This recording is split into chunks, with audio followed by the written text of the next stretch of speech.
First, just a real quick background. I came from a serious drug addiction for endless years. Now, before you go further, yes. We are all appreciating all of the desire to sort of bring us down to speed with where you were.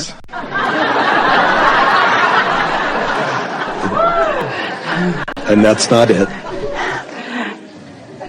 But we think that this is a very good gathering to just ask the question, is this question or this subject, is it the choosing of a high-flying disc or otherwise? Because No question. No question. No question. That it's coming from a place of a high-flying disc. All right.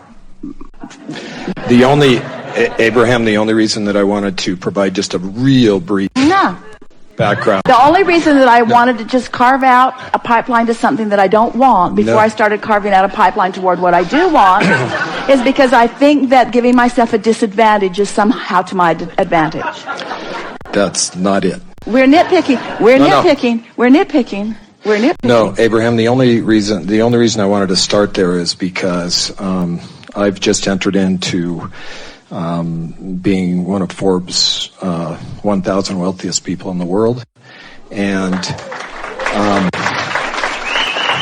I simply wanted to give you the background because I wanted to make sure that you knew when answering my question that I am an incredible, deliberate creator, and I'm not going to be one of these people that says, but this. So I really don't have any areas of my life. I'm more coming from a place of burning curiosity. I'm going to be at your gathering with Dr. Dyer November 13th in Anaheim. And I'm hoping that Abraham can remember this subject matter when you are together with him. So one of the things, and not to pick out one person against the other, but this is, and I'm really not trying to do that. I think teachers are incredible, and I like to find similarities among teachers, and all of this is just such a burning curiosity. So I really have to get all this out. So this is the one thing that I find, and the last time that I was here, you had said, well, look at all these teachers that end up making money off of their books that claim abundance is something that is something that maybe should be walked away from. Spiritually, maybe not the best. The Tao talks about gain by losing, lose by gaining. That this type of thought process, Dr. Dyer almost seems to wear it as a badge when he says he gives away everything nowadays. And of course, one of the first things he did when he got sick was fly to see you. So this is just the way of wealth, and I'm speaking specifically about monetary wealth. My question to you is really very simple, and yet in some ways complicated. But if you could speak to the process of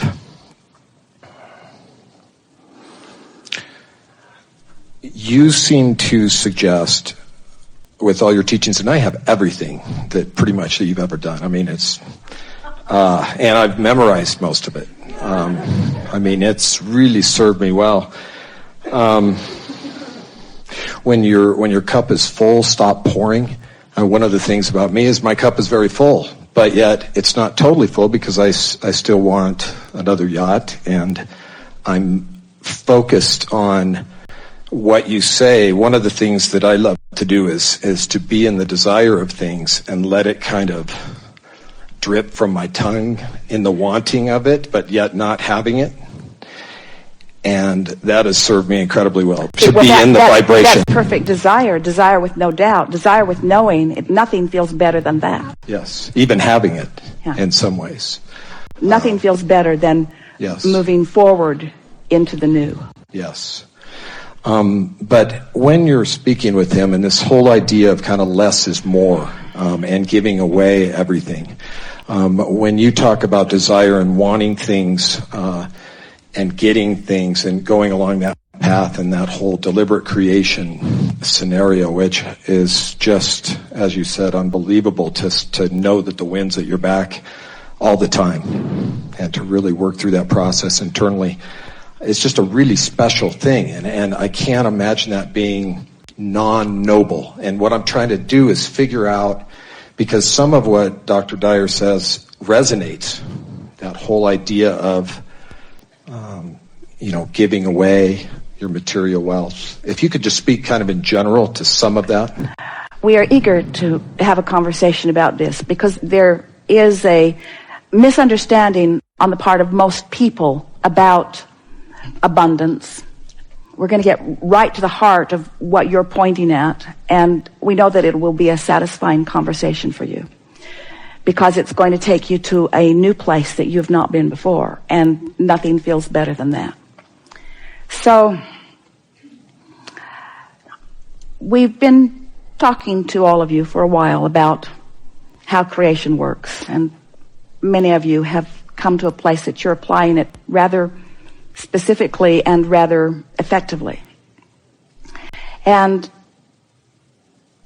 when you then include into that conversation this handful of understandings that we never get it done, that no matter where you stand and no matter what you've accomplished in terms of first alignment and then manifestational realization or demonstration of your alignment, that with that new acquisition or accomplishment, you have also achieved a new vibrational place to stand with a new set of contrasting experiences that causes yet another rocket of desire and therefore potentially another gap between what you're up to speed with and what you've reached for, and therefore another opportunity to experience the delicious exhilaration of closing yet another gap.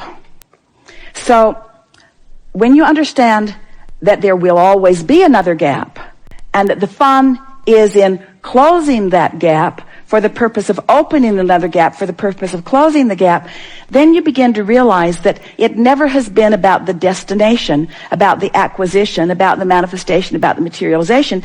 Those have always been just the excuse along the way. We said last week, in preparation for this conversation, that the joy is in the journey. Of course, everyone's heard those sentiments for some time, but the reason that you want it is because of the journey to it, and it's the journey that is really it. So what happens after a while, and you almost have to get to the place Jerry used to say that until you have everything that you can imagine having, or know that you could have anything that you could imagine having, you don't really get to the heart of what it is all about.